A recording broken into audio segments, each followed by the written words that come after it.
Big breaking news చూస్తున్నాం. యుద్ధ నేపథ్యంలో ప్రజల్లో భయాందోళన రోజు రోజుకు పెరుగుతుంది. నిన్న పెట్రోల్ డీజిల్, ఇవాళ గ్యాస్. ఫిలిం నగర్ పిఎస్ పరిధిలో ఉన్నటువంటి షేక్పేట్ దగ్గర గ్యాస్ ఏజెన్సీల నుంచి బయటకు వస్తున్నటువంటి ఒక ఆటోలో మరి అక్కడటువంటి స్థానికులు వితౌట్ పర్మిషన్ ఇష్టారాజ్యంగా సిలిండర్లను తీసుకెళ్తున్నటువంటి దృశ్యం తొలి వెలుగు స్క్రీన్ మీద కనిపిస్తోంది. ప్రస్తుతం చర్చ జరుగుతుంది. సిలిండర్లను ఎత్తుకెళ్లే ప్రయత్నం చేస్తున్నారు, ప్రజలు ప్యానిక్ అవుతున్నారు, భయాందోళనకు గురవుతున్నారు అని ఒక చర్చ జరుగుతుంది. రైట్ నౌ అసలు ఒకసారి ఇదే అంశంకు సంబంధించి పూర్తి డీటెయిల్స్ తెలుసుకుందాం. ఏం జరిగింది, ఎందుకు ప్రజలు అనుమతి లేకుండా ఆటోల నుంచి సిలిండర్లు తీసుకెళ్లాల్సిన పరిస్థితి వచ్చింది? మా ప్రతినిధి మూషం ఉన్నాడు, మూషం మరింత సమాచారం అందిస్తారు. సో మూషం, ప్రస్తుతం సోషల్ మీడియాలో ఈ వీడియో వైరల్ అవుతుంది. షేక్పేట్ పరిధిలో ఏం జరిగింది, ఎందుకు అనుమతి లేకుండా ఆటోల నుంచి సిలిండర్లు ఎత్తుకెళ్తున్నారు? అంటే ప్రధానంగా మనం గత కొద్ది రోజులుగా చూస్తా ఉన్నాం. సిలిండర్ విషయంలో జరుగుతున్నటువంటి రచ్చ అంతా ఇంత కాదు. దాదాపు బుక్ చేసి 20 రోజులు 25 రోజులు గట్టినా కానీ సిలిండర్ల డెలివరీ ఇంకా జరగట్లేదు, మేము చాలా ఇబ్బందులు పడతా ఉన్నాము అంటూ ఎవరైతే గృహ ఉపయోగకులకు ఉపయోగించినటువంటి వాళ్ళైతే చాలా ఇబ్బంది పడుతున్నటువంటి సందర్భాన్ని మనం చూస్తా ఉన్నాం.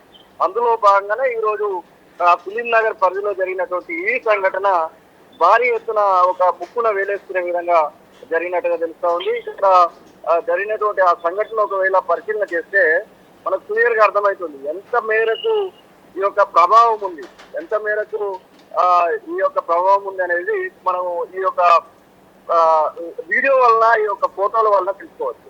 ఒక ఏజెన్సీకి సంబంధించినటువంటి గ్యాస్ డెలివరీ చేయడానికి వచ్చినటువంటి వాహనంలో నుంచి డైరెక్ట్ గా అక్కడికి వచ్చినటువంటి కొంతమంది వ్యక్తులు మాకు సిలిండర్లు డెలివరీ చేయట్లేదంటూ డైరెక్ట్ గా డెలివరీ చేయకుండానే ఆ వాహనంలో ఉన్నటువంటి సిలిండర్లను ఎత్తుకెళ్ళేటువంటి ప్రయత్నం జరిగింది. ఆ ఎత్తుకెళ్ళేటువంటి ప్రయత్నం జరిగినటువంటి వీడియోలు ఇప్పుడు సోషల్ మీడియాలో చక్కర్లు కొడతా ఉన్నాయి. చివరికి ఆ యొక్క ఏజెన్సీకి సంబంధించినటువంటి వాళ్ళు ఆ చుట్టుపక్కల వారిని రిక్వెస్ట్ చేసి మొత్తం మీద ఆ యొక్క కొన్ని సిలిండర్లు మాత్రము వాళ్ళు అక్కడ రికవరీ చేసినటువంటి సందర్భం. కానీ సిలిండర్లకు సంబంధించినటువంటి కొరత ఎంత మేరకు ఉంది అని చెప్పే విధంగా ఈ యొక్క ఉదాంతం అయితే మనకు స్పష్టంగా కనబడతా ఉంది. రైట్ ముషం, ప్రధానంగా సివిల్ సప్లై శాఖ క్లియర్గా చెప్తుంది, కేంద్ర రాష్ట్ర ప్రభుత్వాలు క్లియర్గా చెప్తా ఉన్నాయి, గ్యాస్కి సంబంధించి కొరత లేదు, అవసరమైనటువంటి నిల్వలు ఉన్నాయని చెప్తా ఉంది. అయినప్పటికీ ప్రజలు ఎందుకు ప్యానిక్ అవుతున్నారు, ఎందుకు ఈ రకంగా అనుమతి లేకుండానే ఆటోల నుంచి గ్యాస్ సిలిండర్ ఎత్తుకెళ్తున్నారంటే ఏం చెప్తావు? అంటే మనం వాస్తవంగా మాట్లాడుకుంటే సిలిండర్ల కొరత లేదు అనేది చెప్తున్నప్పటికీ కూడా డెలివరీ అవ్వడానికి మామూలుగా గతంలో ఈ రోజు బుకింగ్ చేసుకుంటే రేపటి వరకు డెలివరీ ఉండేది. ఇప్పుడు అది కాస్త తగ్గిపోయింది. 20 రోజులు, 15 రోజుల నుంచి 20 రోజులు, 25 రోజుల వరకు కూడా డెలివరీ కావట్లేదు. ఓటీపీలు వస్తా ఉన్నాయి కానీ డెలివరీ బాయ్స్ డెలివరీ చేయడానికి ఇంటి వరకు రావట్లేదు. అందులో భాగంగా ఇప్పుడు ఏదైతే ఆ గోదాములు ఉంటాయో గోదాముల వద్ద వరకే కస్టమర్లు వెళ్ళి నిలబడి కొన్ని ప్రాంతాలలో గ్యాస్లను తీసుకుంటున్నటువంటి సందర్భాన్ని మనం చూస్తా ఉన్నాం. ఇప్పుడు మన లైవ్ వీడియో చూస్తున్నటువంటి వాళ్ళలో కూడా ఈ సమస్య చాలా మందికి ఉండొచ్చు. కానీ ఈ ఉదాంతం అయితే ఒక రకంగా చెప్పాలంటే మాకు అవసరం ఉంది, మేము ఎత్తుకెళ్ళిపోతాం అనే విధంగా అక్కడ ఉన్నటువంటి వినియోగదారులు అయితే బిహేవ్ చేయడం జరిగింది.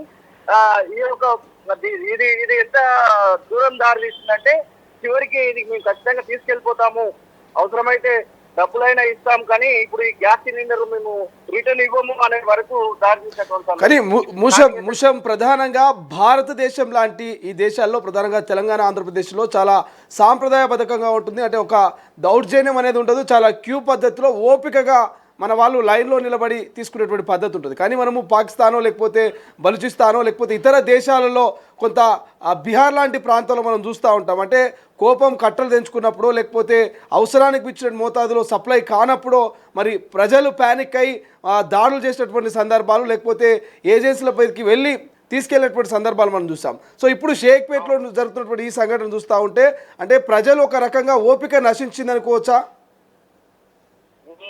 అంటే ఇప్పుడున్నటువంటి సిచ్యువేషన్ లో మీరు అనేది చాలా వరకు వాస్తవమే. అంటే మన దగ్గర అట్లాంటి పరిస్థితి వస్తుందని మాత్రం అనుకోలేము. కానీ సిచ్యువేషన్ చూస్తే ముఖ్యంగా గ్యాస్ విషయంలో ఆ లైన్ లో బారు చేసినటువంటి విధానం మనం చూడొచ్చు. ఇంకొకటి తొందరగా ప్యానిక్ అయ్యే విధంగా వస్తున్నటువంటి వార్తలు కూడా చూడొచ్చు. నిన్న రాత్రి వరకు కూడా అటు పెట్రోల్ డీజిల్ కోసము చాలా వరకు లైన్లలో బారులు తీరినటువంటి వాహనాలు చూసాం. కానీ ఈ రోజు అలాంటి సిచ్యువేషన్ ఏం లేదు. అంటే కొంత మేరకు అవగాహన రావడము, హైదరాబాద్ సిటీ సజ్జనారు అలాంటి అవగాహన కల్పించేటువంటి ప్రయత్నం చేయడం అవన్నీ మనం చూస్తూ వచ్చాం. దాంతో పాటుగా ఇండియన్ ఆయిల్ కార్పొరేషన్ సంబంధించినటువంటి ఏదైతే ఆయిల్ కంపెనీలకు సంబంధించినటువంటి వాళ్ళు ఇచ్చినటువంటి కొన్ని ప్రకటనలు కూడా మనం చూస్తూ ఉన్నాం. మొత్తం మీద ఒకందుకు అది చాలా వరకు ఉపయోగపడింది. కానీ గ్యాస్ విషయంలో అలాంటి ప్రకటన ఇప్పటి వరకు మనం చూడలేదు. 2 రోజుల వరకు డెలివరీ అవుతుందంటే దానికి సమాధానం ఎక్కడ దొరకట్లేదు. బుక్ చేసుకొని 20 రోజులు అవుతా ఉంది, ఇంకా రావట్లేదు అనేటువంటి ఒక ప్రశ్న తలెత్తుతా ఉంది. ఒకవేళ ఈ రోజు బుక్ చేస్తే 35 రోజుల వరకు మళ్ళీ బుకింగ్ లేదనేటువంటి ఒక సందేహాన్ని మనం చూస్తా ఉన్నాం. ఒకవేళ ఖాళీ సిలిండర్ ఉంటే దాన్ని ఎట్టి పరిస్థితుల్లో కూడా నిండు సిలిండర్ గా మలుచుకోవాలి అనేటువంటి ఉద్దేశంతో కూడా చాలా మంది వినియోగదారులు ఎదురు చూస్తున్నటువంటి సందర్భం. ఇది ఒక రకంగా ఇబ్బందిపూరితమైనటువంటి సందర్భంగానే చెప్పుకోవచ్చు. శ్రీశైలం.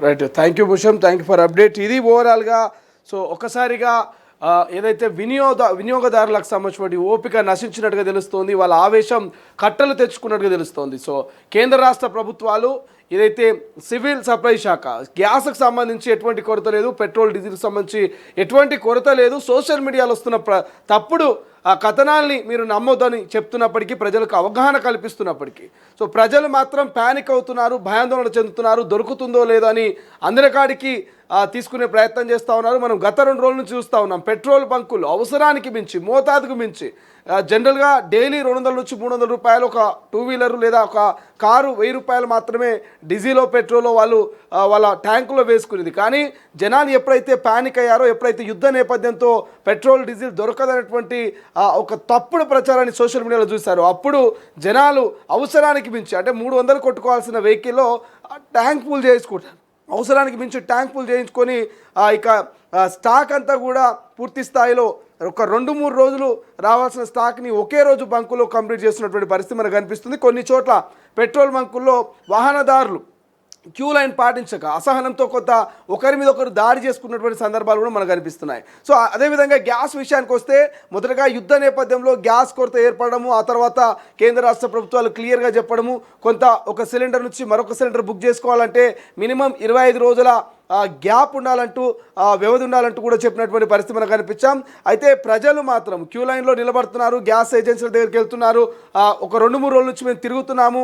గతంలో బుక్ చేసుకున్నటువంటి మరుసటి రోజే గ్యాస్ మా ఇంటికి డెలివరీ వచ్చేది, కానీ బుక్ చేసుకొని వారమైనా 15 రోజులైనా గ్యాస్ సిలిండర్ డెలివరీ అవ్వట్లేదంటూ కొంత వాళ్ళ ఆవేదనని ఆవేశంగా మారుస్తూ ఉన్నారు. ఈ నేపథ్యంలోనే ఏదైతే ఫిలిం నగర్ పిఎస్ పరిధిలోని షేక్పేటకు సంబంధించిన ఒక చౌరస్తాలో గ్యాస్ ఏజెన్సీ గోదాంలో నుంచి ఆటో బయటకు వస్తూ ఉంది. ఆటో బయటకు వస్తున్నటువంటి తరుణంలో అక్కడనే ఉన్నటువంటి స్థానికులు సో గ్యాస్ బుక్ చేసి ఇన్ని రోజులు అయినప్పటికీ మా గ్యాస్ ఇవ్వకుండా ఆటో మాత్రం గ్యాస్ వేసుకొని బయటకు వెళ్తున్నటువంటి కోపంలో భాగంగా అక్కడ ఉన్న వాళ్ళంతా ఎవరికి వాళ్ళు అందిన కాడికి గ్యాస్ సిలిండర్లు తీసుకొని పరిగెత్తే ప్రయత్నం చేశారు. సో అది గమనించినటువంటి గ్యాస్ ఏజెన్సీ ఎవరైతే సిబ్బంది ఉంటారో సో వాళ్ళందరినీ పట్టుకొని ఆ గ్యాస్ని రికవర్ చేసుకొని మళ్ళీ గోదాంలో పెట్టినటువంటి పరిస్థితి. సో ప్రస్తుతం ఇది సోషల్ మీడియాలో చర్చనీయాంశంగా మారుతుంది.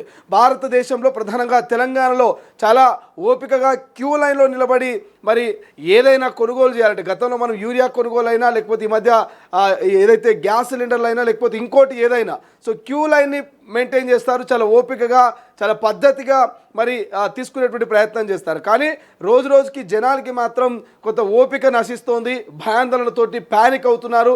మనం చూసాం బంగ్లాదేశో లేకపోతే బలూచిస్తానో లేకపోతే ఇతర కొన్ని దేశాలలో ఆర్థికంగా వాళ్ళు కష్టాలు ఉన్నటువంటి టైంలో ఫుడ్ దొరకక లేకపోతే వాళ్ళకి అవసరానికి నిత్యావసర సరుకులు దొరకక ఒకరి మీద ఒకరు దాడులు చేసుకున్నటువంటి సందర్భం చూసాము.